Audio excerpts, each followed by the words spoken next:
There are so many symptoms of unhealed trauma, so many coping skills, so many signs that you have unhealed trauma. And yet all of them have something in common.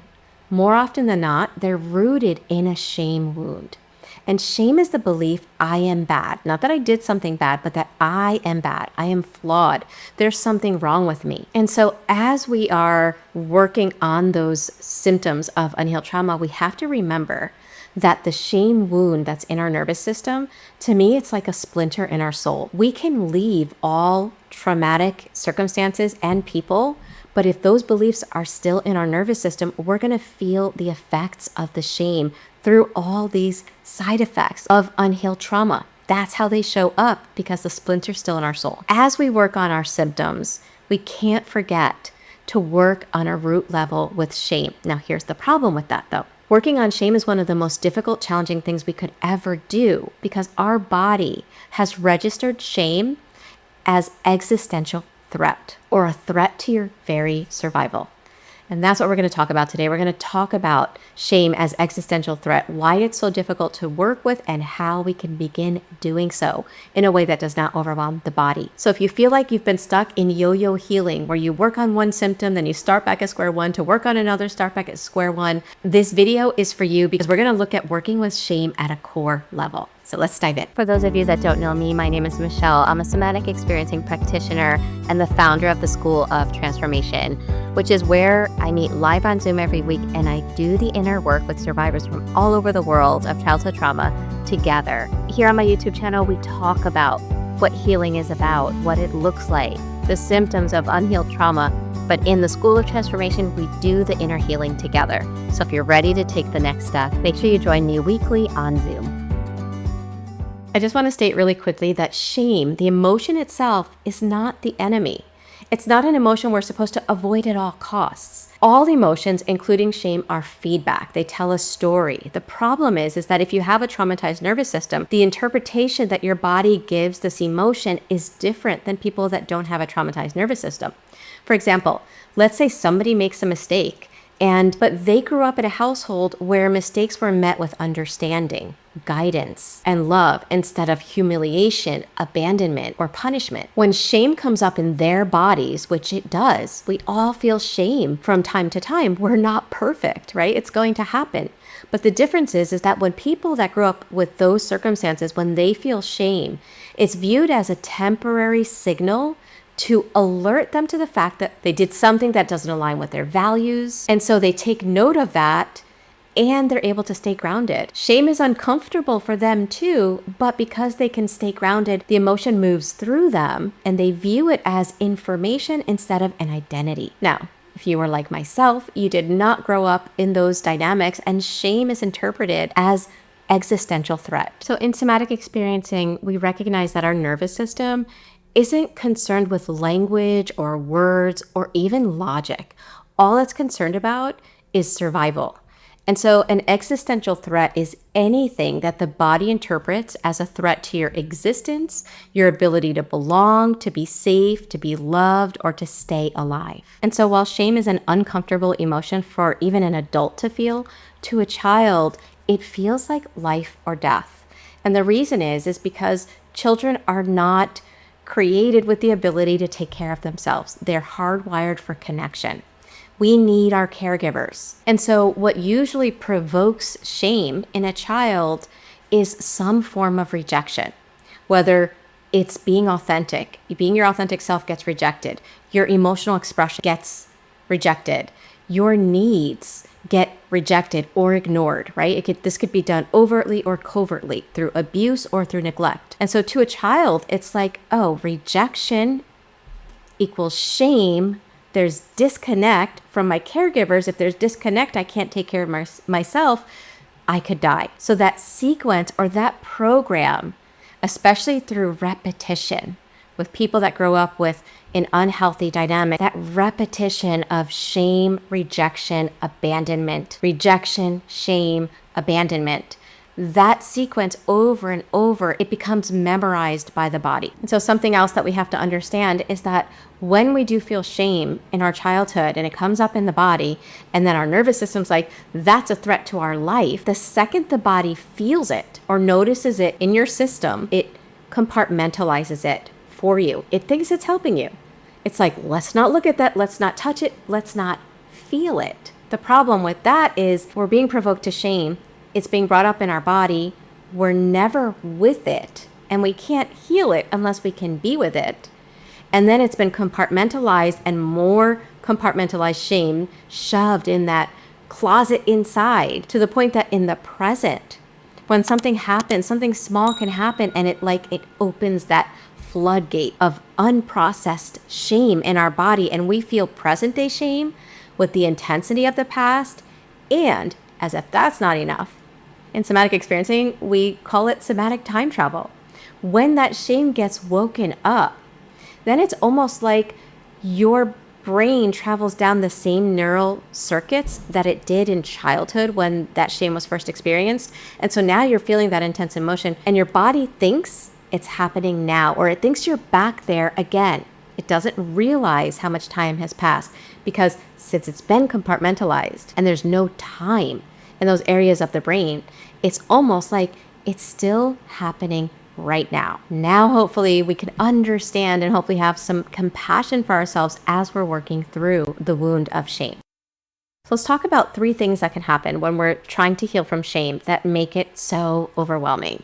Number 1, oftentimes we'll go into different modalities, healing modalities that want us to talk about it, talk about what happened. Now, being able to share your truth and receiving validation is huge, and it's an important part of recovery. However, when it comes to shame, the second you start talking about shame from here up, your body starts freaking out.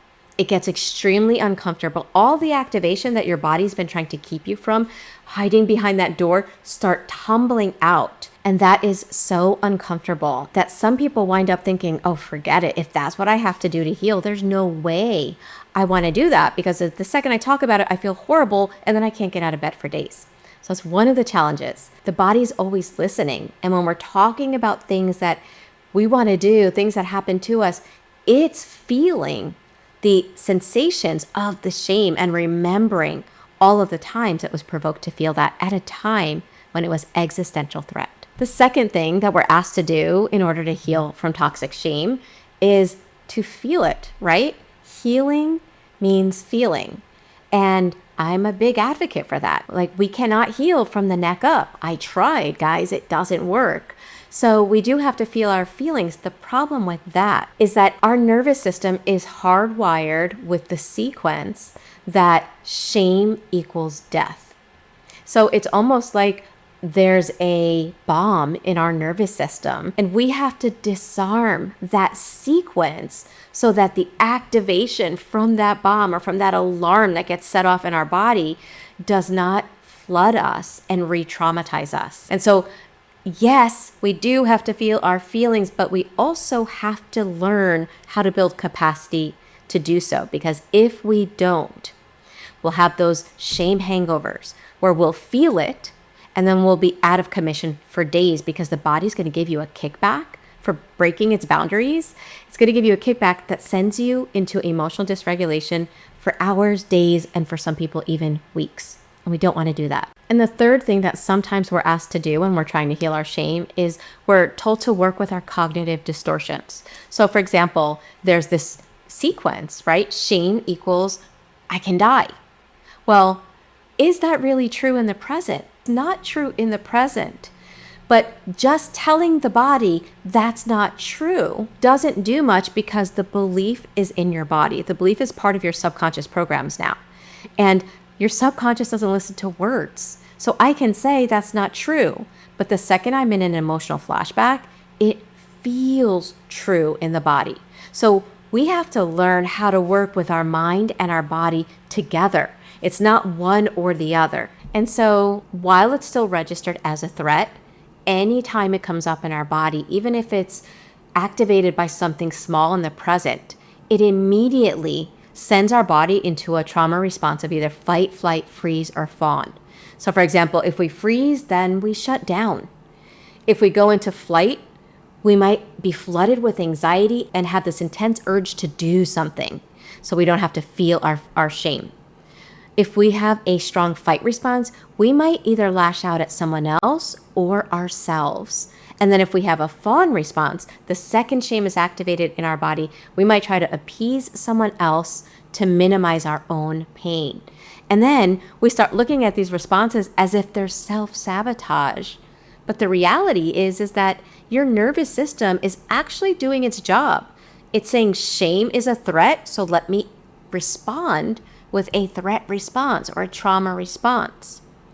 It's basically saying, nope, that memory, that feeling of shame, it almost killed us once. So there's no way we're going back there again. And so when shame continues to be unfelt, right? Because when we are in a trauma response, we are pulled out of the emotion. We are not with the shame.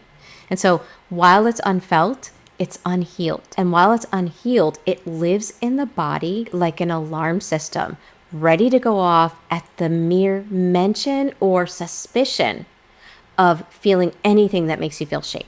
Okay, so far we've looked at why shame is so difficult to be with, how the body considers it an existential threat, and then how it responds to it when we're an adult by putting us in a trauma response instead of letting us be with it to heal it. So hopefully by now you understand, if you've been struggling, why it's so hard. And again, the point is to give yourself compassion, to have the somatic education, to understand that this isn't because you're broken. This isn't because there's something wrong with you. Your nervous system is actually doing exactly what it was taught to do in childhood. The only difference is that it doesn't realize that that program, while at one time beneficial for you, was the best thing that you had to help you survive, it is now outdated. So how do we go about working with shame when it has such a delicate fuse that flings us into emotional dysregulation? Well, here are some tips that help. But before I get to those tips, I want to invite you to my upcoming free live webinar on May 23rd at 4 o'clock Eastern. Each month, I've been doing one free webinar on the topic of building safety in the body. And this particular webinar is going to deal with addictions, because whether it's alcohol, drugs, scrolling, eating, people pleasing, because of trauma, we wind up with the compulsion to do something so we don't feel the shame or whatever painful belief is still like a splinter in our soul. And so we're going to talk about how to work with addictions on May 23rd. So I'll leave the link here for you to register for that free live webinar. Tip number 1 is to get support. Healing from shame is extremely difficult because, as we mentioned, our body can't even be with the emotion. So sometimes, especially in the beginning, getting some extra assistance is helpful. And so I want to share with you 3 of my favorite modalities that I found to be extremely helpful on my own journey. Number 1 is somatic experiencing. Now, the benefit of having a somatic experiencing practitioner is that it's almost like having a personal trainer, that you're going to the gym and they're going to help you personally. When it comes to shame, we have to learn how to build capacity. But in order to build capacity, we have to find our capacity. In other words, think of capacity as strength. If I want to build the strength in my biceps, I have to first find the weights that I can lift without hurting myself. Finding your capacity to be with shame is about finding how much can your body tolerate shame before going into a trauma response. So we find the capacity and then we build it together. And as you build the capacity to be with shame, once you can be with it, remember, feeling means healing, now you can start working with the stuck stories, the stuck beliefs, memories, images, sensations that are in the body. That's the modality that I'm trained in, but it's not the only modality that is helpful. My other 2 favorites are EMDR. The only thing I'll say about EMDR is when you go to somebody for EMDR sessions is important. So what I mean by that is getting EMDR at the beginning of your recovery journey can actually bring up so much trauma that it can be overwhelming if you haven't built safety in the body yet. So I used EMDR towards the end of my recovery journey, and that's where I found it to be so helpful, so powerful, and yet I had the capacity to be with all the trauma that was coming up without it flinging me into those shame hangovers. And then the last one that I found to be really helpful was IFS, internal family systems. So those are 3 trauma-based modalities. What I love about all 3 is they use the mind and the body together. Tip number 2, before our body will let us go near the shame, before your body will let the shame come up, You have to have a relationship with your body, with your coping skills, with your protective self. There are parts of you that are carrying the shame, but there are also parts of you that have developed into these protective pieces that think they're keeping you safe. And so if you want to just go in and heal the shame overnight, your protective pieces are going to cause you so much dysregulation. And so a large part of healing is learning how to change your relationship with yourself, learning how to come back home, down into the body. And again, work with the mind and body together instead of trying to whip the body into doing what you or what your mind wants it to do. And that takes a little bit of time to really start changing that relationship, because when it comes to shame, when it comes to CPTSD, and the reality that we were not emotionally cared for the way we should have been, we often don't know how to tend to those inner challenges with compassion, understanding, curiosity. We often attack ourselves the way we were attacked. And when we do that, the body views us as a threat, and it won't let us near the emotion of shame. So number 2 is learning how to build a healthy relationship between you and your protective parts, even though they're acting in ways that you may feel are keeping you stuck. The third tip is learning how to pendulate, which is learning how to notice an uncomfortable sensation in your body and learning how to find a place that does not feel uncomfortable, a place that's neutral, and then going back and forth between the two while titrating or slowly increasing your capacity to be with discomfort. It's kind of like acclimating, right? If you've never been with uncomfortable emotion because your body has put you in a trauma response, disconnected you from the uncomfortable emotions, then we have to help the body to realize we can feel them and feel safe. I've done a shame pendulation exercise. I'll leave that here for anyone that's interested. I've gotten a lot of good feedback in regards to that video, so make sure you check it out. But basically, pendulation is kind of like when you're going into the cold water, very, very cold water. And I'm now the kind of person that just jumps right in. But at one time in my life, I had to like dip my toe in, bring it out, dip it in again a few times before I could then let a little bit more of my foot in and slowly acclimate to the temperature. Well, we kind of have to acclimate to shame. The body has had it compartmentalized for a long time, so we have to help it. And the value of pendulation is that when we do it slowly and we build the capacity through an exercise like pendulation, we're able to help our body to feel the shame and have one foot in the past while also having one foot in the present, which helps the body to realize that, oh, I can feel this emotion, and it realizes that it's not happening right now.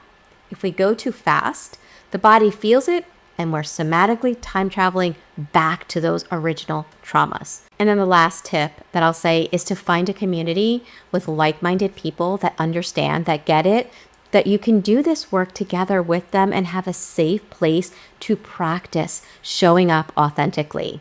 Shame makes us want to isolate, makes us want to hide, and we can't heal in a place of isolation.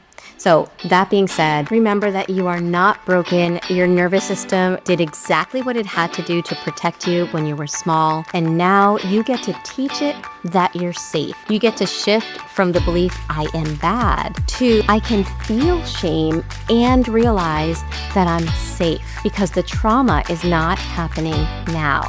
And that's the work that we do in the School of Transformation. We teach the body what safety really feels like, and in that safety, shame finally loses its power.